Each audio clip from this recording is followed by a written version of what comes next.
Zephyr's POV. Tuwang-tuwa si Emmanuel habang magkasama silang muli ng daddy niya. Nasa hotel sila ngayon para sa isang business day ni Zephyr pero sinama na rin niyang anak bilang bonding time nilang dalawa. Kasama rin nila ang bagong yaya ni Emmanuel, si Nanay Felicidad, isang 45 anyos na may mahinahong boses at inaasahang disiplina. Dahil may edad na si Nanay Felicidad, medyo may takot at galang si Emmanuel dito. Hindi na siya tulad ng dati na pilyo at matigas ang ulo. Sa isip niya, kapag naging bad ako kay Yaya, baka hindi na ako isama ulit ni Daddy next time. Kaya ngayon, todo good boy siya. Pero habang naglalakad sila sa lobby ng hotel papunta sa cafe, napansin ni Emmanuel ang sunod-sunod na mga tingin ng mga babae sa daddy niya. May iba pa ngang palihim na kumakaway at may mga nakangiti pa habang dumadaan sila. Ang kapal na mukha nila. Bulong ni Emmanuel sa sarili habang nakakunot ang noo. Daddy? Bulong niya kay Zephyr habang hawak ang laylayan ng coat nito. Bakit ang dami ng babaeng tumitingin sa'yo? Napatingin si Zephyr sa anak tsaka napangiti. Kasi gwapo ang daddy mo, diba? Sabay kindat niya dito. Hindi ako natutuwa, daddy. Parang gusto ka nilang agawin sa akin. Reklamo ng bata, sabay yakap sa binti ng ama na parang gwardiya. Natawa si Zephyr at kinarga ang anak. Walang makakaagaw sa'yo sa daddy mo, okay? Ngunit kahit natawa siya, napaisip rin si Zephyr at kinarga ang anak. Walang makakaagaw sa'yo. Matagal-tagal na rin siyang di nakakausap na maayos si Ariana. At kahit sinusubukang ituon ang atensyon sa trabaho at kay Emmanuel, hindi maiiwasang bumalik-balik sa isip niya ang mukha ni Ariana. Paano kung mahina niyang bulong habang pinagmamasdan ng anak? Paano kung totoo ngang nagawa niya yon? Pero sa ngayon, isang bagay lang sigurado. Ayaw niyang maramdaman ni Emmanuel na may kulang sa kanilang pamilya. In-enjoy na muna ni Zephyr bawat minuto ng bonding nila ni Emmanuel. Habang nasa hotel cafe sila, kumakain ng paboritong pancake ni Emmanuel. Panay ang kwento ng bata tungkol sa mga laruan niya, sa bagong yaya, at sa mga gusto niyang gawin kapag may free time ulit si Zephyr. Napapangiti na lang si Zephyr habang pinapanood ang anak. May kung anong kirot sa dibdib niya habang iniisip na sa susunod na araw ay magiging abala na naman siya sa sunod-sunod na meeting, business deals at mga dokumentong kailangan pirmahan. Daddy, kapag libre ka ulit, pupunta tayo sa zoo ha? Masiglang tanong ni Emmanuel. Siyempre anak, promise yan. Tugon ni Zephyr habang iniabot ang pinky finger niya sa anak para sa isang pinky swear. Napaisip siya habang nakatingin sa masayahing mukha ni Emmanuel. Kung sana, buo kami. Kung sana kasama rin namin ang mommy mo ngayon, pero hindi niya pinahalata. Sa halip, tinutukan niya ang saya na sandaling ito, ang halakhak ng anak niya, ang mahigpit na yakap, at ang init ng pagkakaama na matagal niya nang hindi naramdaman. Bukas, babalik siya sa realidad, sa mundo ng tanong, hinala at paghahanap ng katotohanan tungkol kay Ariana. Pero ngayon, hahayaan muna niyang maramdaman kung ano ba talaga ang mahalaga sa buhay niya. Ang sarap ng pancake, Daddy! Tili ni Emmanuel. Ngumiti si Zephyr. Mas masarap pagkasama kita. Matapos ang masarap na agahan, naupo silang mag-ama sa veranda ng hotel kung saan tanaw na tanaw ang malawak na luntiang damuhan. Sariwa ang hangin, may mga ibong dumadapo sa mga puno at malayo sa ingay ng syudad. Daddy, ang ganda dito! Sambit ni Emmanuel habang nakasandal sa braso ng ama. Parang gusto kong maglaro dito palagi. Napangiti si Zephyr. Gusto mo ba mamasyal pa tayo? May park sa malapit, may playground din. Gusto mo ba doon? Biglang napatayo si Emmanuel sa tuwa. Gusto ko, Daddy. Ang sarap magpalipad ng saranggola doon, no? Ang lakas ng hangin. Marunong ka bang magpalipad? Tanong ni Zephyr habang pinipigilan ang tawa sa kasabikan ng anak. Hindi pa masyado, pero turuan mo ko, Daddy. Nagulat pa si Zephyr sa sarili. Noon, baka ipagpapaliban niya iyon para sa meeting o sa tawag, pero ngayon parang mas gusto niyang ibigay lahat ng oras niya sa anak. Tumango siya. Sige anak, bilihan kita ng saranggola, tapos tayo mismo magpapalipad. Muli na namang yumakap si Emmanuel sa kanya at sa halik ng anak sa pisngi niya, alam ni Zephyr, tama ang ginagawa niya. Natama lang na unahin ang anak, kahit minsan lang, bago bumalik sa mundong puno ng responsibilidad at tanong tungkol kay Ariana. Sa park, napakaganda ng araw. Ang langit bughaw na bughaw at ang hip ng hangin sapat upang paliparin ang makukulay na saranggola. Magkakasama sina Zephyr, Emmanuel at si Nanay Felicidad sa parke.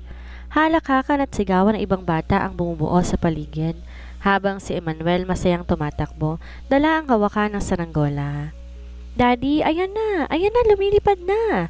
Sigaw ni Emmanuel habang tumatakbo at hinihila pa itaas ang tali. Si Zephyr naman napatakbo na rin upang tulungan to.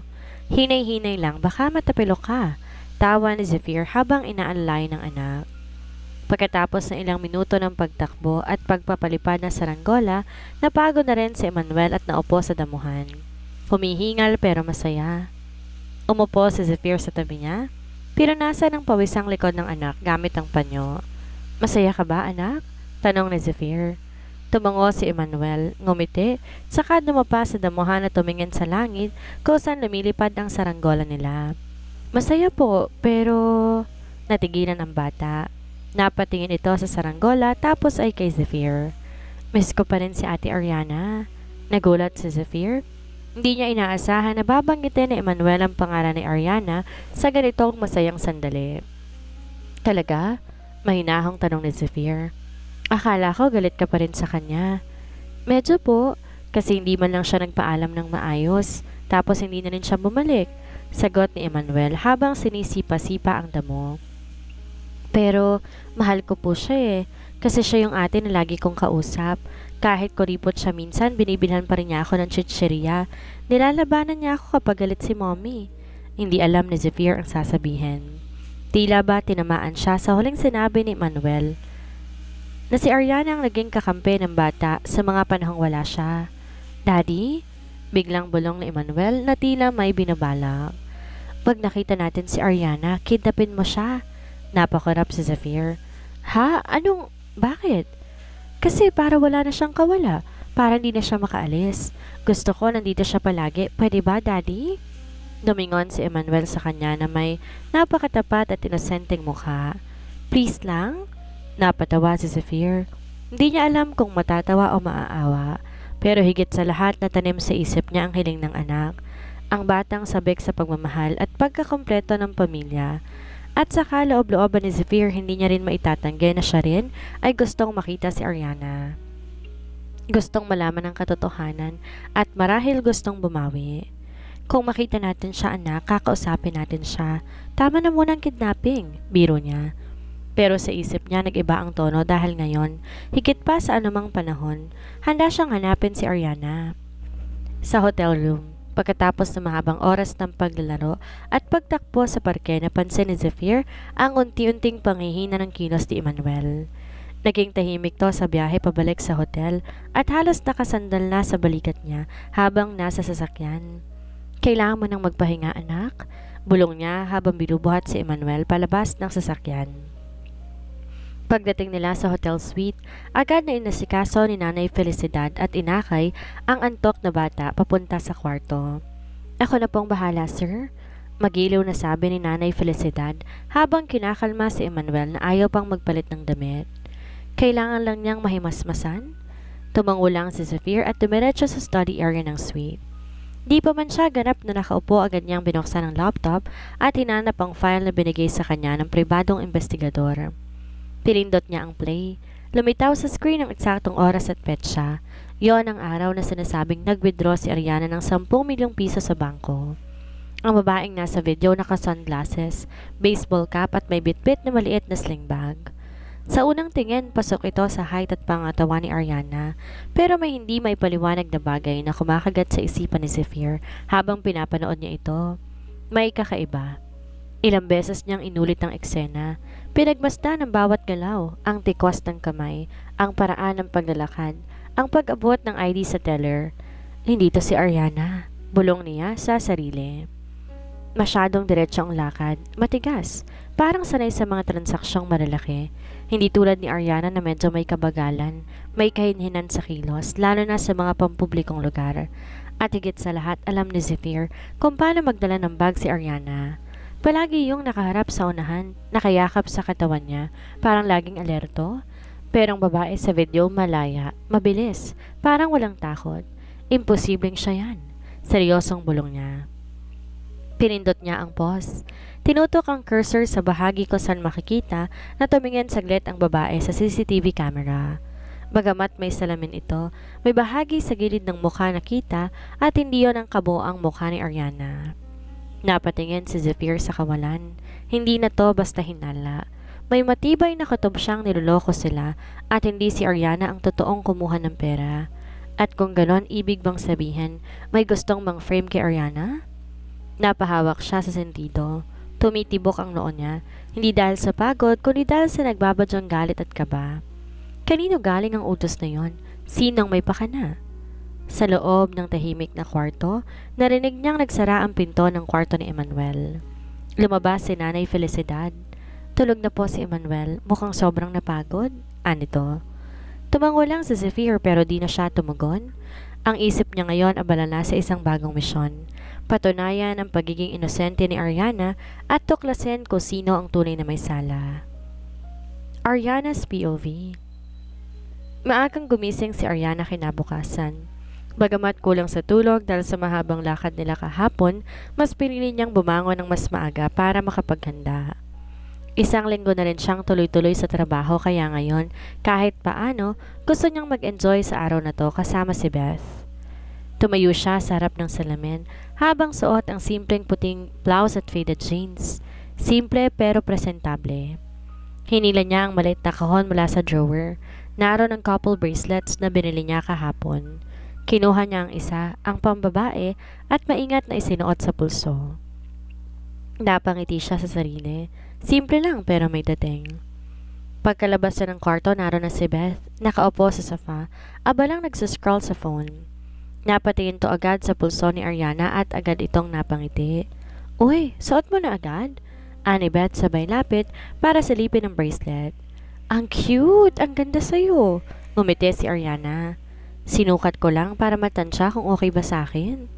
Napansin ni Beth na may isang kahon pa sa kamay ni Ariana. Tumayo siya at kinuha yon. Ito siguro yung para kay Kuya Alex, no? Sabay kindat. Napakunot ang noo ni Ariana pero kita sa pisngi ang bahagyang pamumula. Hindi ko naman binili yan para sa kanya. Gusto ko lang talaga ng couple bracelet. Ang ganda kasi ng design. Tapos biglang lumabas sa isip ko Naputol siya. Agad bawi ng salita. Sino? Agad na tanong ni Beth habang nanlalaki ang mga mata. Wala. Basta gusto ko lang talaga ng bracelet. Sabay iwas ni Ariana. Kunwaring abala sa pag-ayos ng bag. Ngunit ayaw magpatalo ni Beth. Kung ako sa'yo, ibigay mo na yung isa kay Alex. Aba, ang gwapo na, gentleman pa. Ililibre ka, sasamahan ka kahit saan tapos iimbitahan ka pa sa event? Hindi pa siya napapa-fall. Totoo siya.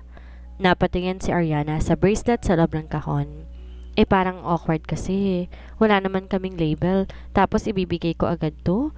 Baka isipin niya gusto mo rin siya. Di okay yun. Sabat ni Beth sabay tawa. Umiling si Ariana. Hindi ganon kadali, Beth. May mga tanong pa ako sa sarili ko. Sa nararamdaman ko, ayokong basta-basta makisabay lang sa kilig. Lalo na kung may unresolved pa ako sa nakaraan. Bahagyang natahimik si Beth at naupo muli sa sofa. Zephyr? Tumango si Ariana. Hindi ko alam, Beth. May mga bagay na gusto kong itanong. Gusto kong linawin. Pero hindi ko alam kung may karapatan pa ako. Lalo na ngayon na parang siya na mismong lumalayo.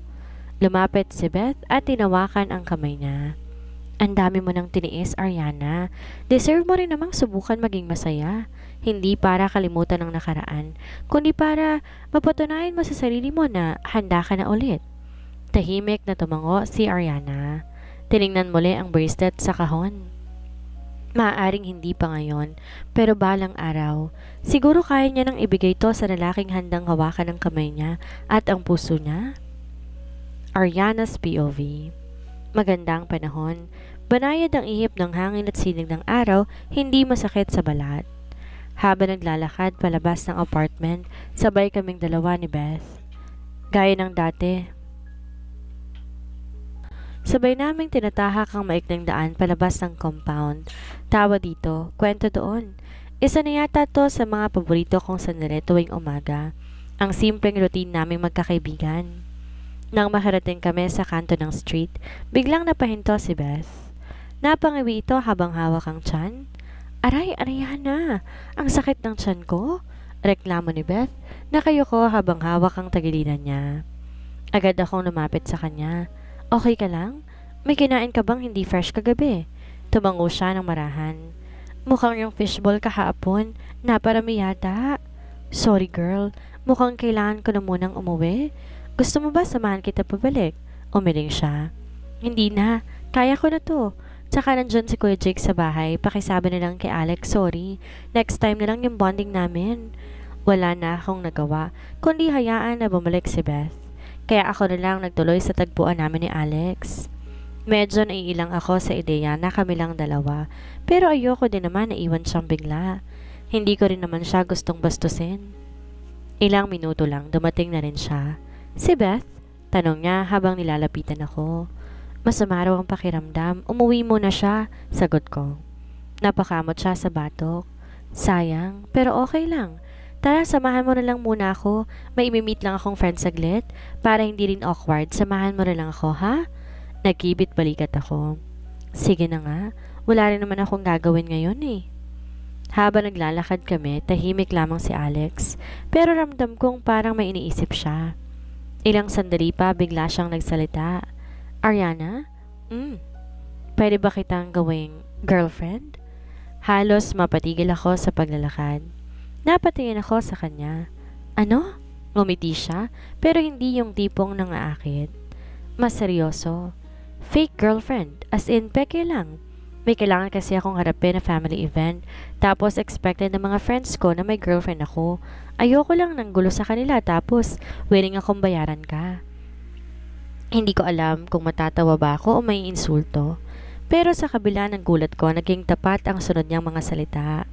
Hindi kita pinipilit, pero kailangan ko lang ng kasama para hindi na ulit ako pagbintangan ng kung ano-ano. Alam ko mahirap, kaya nga may bayad eh. Napatingin ako sa kanya. So parang escort? Parang binabayaran mo ko para lang magkunwaring girlfriend mo sa harap ng mga tao? Nagkibit balikat siya. Pwede ring bodyguard, depende kung anong kailangan sa eksena. Pero Ariana, seryoso ko. Decenteng deal to. Hindi ko hihilingin ng higit pa.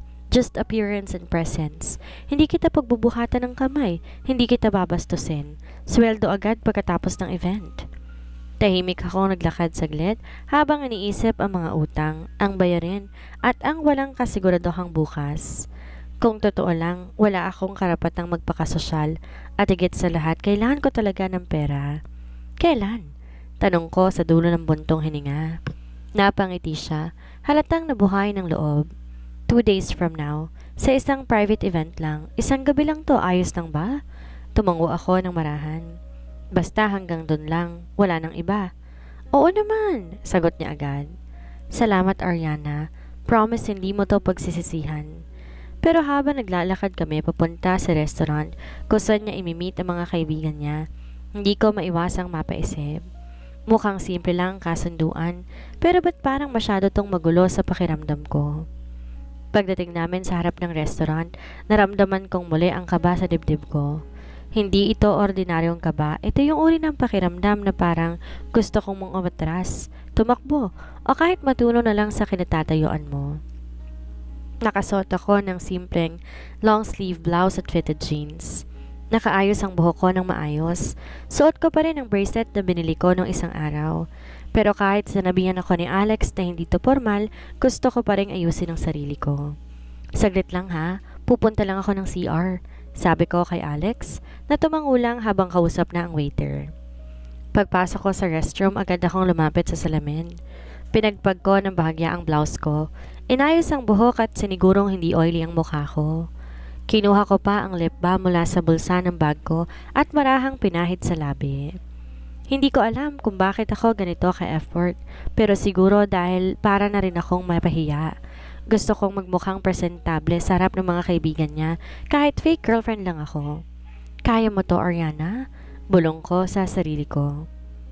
Paglabas ko ng CR, dumiretso na ako pabalik sa table kung saan naroon si Alex.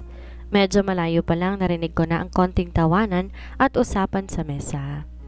Nakatalikod si Alex pero may kasamang lalaki sa table, naratang may sinasabi siyang seryoso. Nagsisimula pa lamang akong ngumiti nang bigla akong marinig ang sinabi niya. Guys, meet my girlfriend.